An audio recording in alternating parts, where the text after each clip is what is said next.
Cricket World Cup next year? I guess the good thing is the World Cup is a long way away still. It's still a year away. And the announcement came as a shock to me, I guess, like it would have done to you guys as well.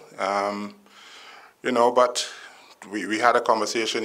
He called me the morning before he made the announcement to tell me what he was planning to do. So we had a long conversation around, are you sure you're doing the right thing?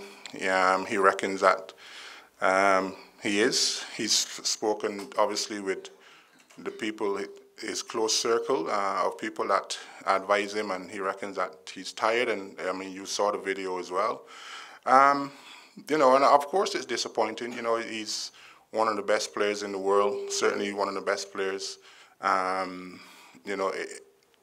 He could have made a huge difference in the World Cup, and he knows that, and we all know that. But he's chosen to walk away from the game at this time, and it is what it is. That's how I see it from my side. Yes, it's disappointing for the country and for world cricket that AB de Villiers isn't playing cricket anymore. But he gives me a year to find not a replacement for him, because I don't believe that he can be replaced, but he gives an opportunity for somebody to put their hand up. There's a space there that somebody can fill now, and if I was a young cricketer playing franchise cricket in the country, and I saw there's a hole at number 4 now, I would be doing whatever I can to make sure that position is mine. I've got a year to go to do that. Have you been able to fill the spot? Yeah, for sure. There's a lot of people playing domestic cricket and playing well. But again, there's two ways I think you could look at it. There's possibly, you could sit there and think, well, before the announcement, well, I can't see how I'm going to get in. Now there's a hole open. You think, well, there's a great opportunity for me now, and therefore I have to do whatever I can to get myself into that situation. We still got another summer of cricket before we get into World Cup. We've been planning all along for the last 6-9 months since I've been here. We've been planning for the World Cup. So this clearly puts a spanner in the works for a lot of the planning that we've been doing. But again, it gives us still 12 months away to try, and we'll have to alter our plans, obviously, but it gives us the opportunity, it gives us enough time to do that. Just on someone fill that number 4 spot for you? Yeah, for sure, and there'll be other candidates, so, and I don't want to start calling names, because then it gives people perhaps false hope or whatever, but there'll be plenty of other opportunities in the summer for people. We started this thing where we've been widening the pool, and we know where the cutoff point is. We got 18 games, international games between now and the World Cup, I think, left. And we know where the cutoff point is for where we want to now start to close the gap, if you like, and then start to be a little bit more specific in the names that we take forward going into the last 10-12 games before the World Cup. So Aiden, you've mentioned Aiden, he's obviously one of the candidates, and there'll be quite a few others as well.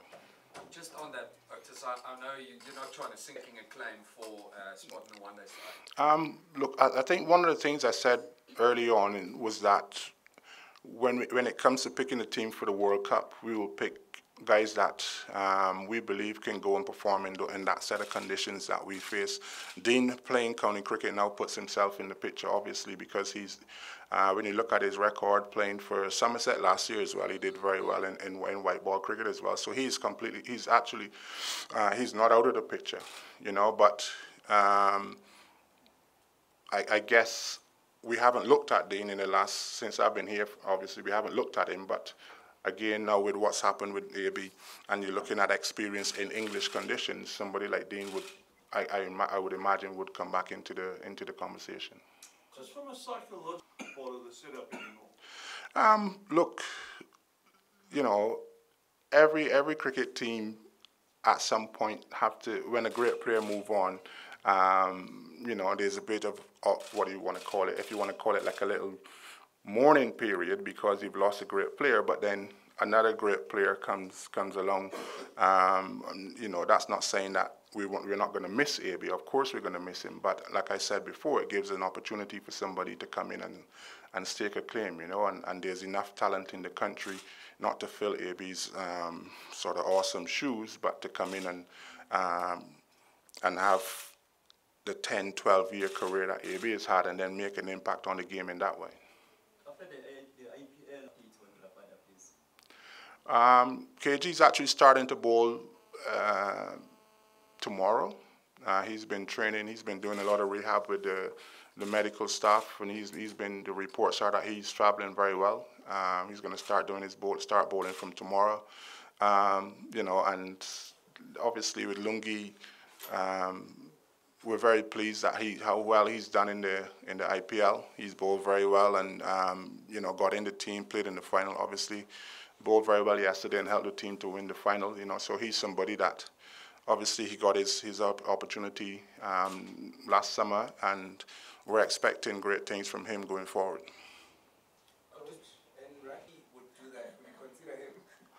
Well, it won't be my decision only, but look, that's something that we'll have to cross that bridge when we get to it. It's a good question, but you know, when a player makes a decision like that, sometimes it's hard to go back because somebody will come and fill his place, you know. And if that place is taken and the person that fills his place is performing, how do you deal with that situation? But look, we'll have to cross that bridge when we get to it. But it's a great question. About widening the pool? I haven't had conversations around that with those players. I think my understanding of the coal pack system is that once a player makes a decision, because of the trade agreement, as I understand it, once a player makes that decision, he then can't represent his country unless he then goes back on the decision that he makes it. So he would then have to forfeit his coal pack arrangement to come back into the South African fold, is what I understand. I don't know if that's how I understand it, you know. So the first conversation, I guess, would have to be between, if the player comes and says, look, if this was to happen, would I be considered then? Because they're still playing franchise cricket, so I guess that still makes them available. But because of the coal pack thing, then it's a tricky situation, and it has to go upstairs first before it comes down to me. So the guys above me will have to guide me on that one. At this start of your progress, the way things have happened? Yeah, for sure. Look, I think, you know, to win 8 out of 10 test matches was very good. The one-day series, the white ball cricket didn't go as well as it could have gone. But when you look at all the injuries that we had to key players in the white ball format, and also the fact that we said we're going to widen the pool of players and try and see some new players, it gives us an opportunity to sit back and assess where we are with white ball cricket. The test cricket, we're very happy with. The test cricket's been very good. It gives us an opportunity to sit back and assess where we are with white ball cricket, and then how we're going to move forward again for Sri Lanka, and then the South African summer next, starting in September. I think we got 3 one-days and 3 T20s against Zim, so that will be a great opportunity to sit back and look at where we are, and then start to decide, okay, which players do we need going forward that will play the Sri Lanka and the Pakistan and Sri Lanka one-days, because those are the last sort of 10 that we have before the World Cup. So those last 10 one-days, I imagine that you will see something very close to, apart from maybe 1 or 2 positions, you'll see something very close to the squad that we're looking at for the World Cup.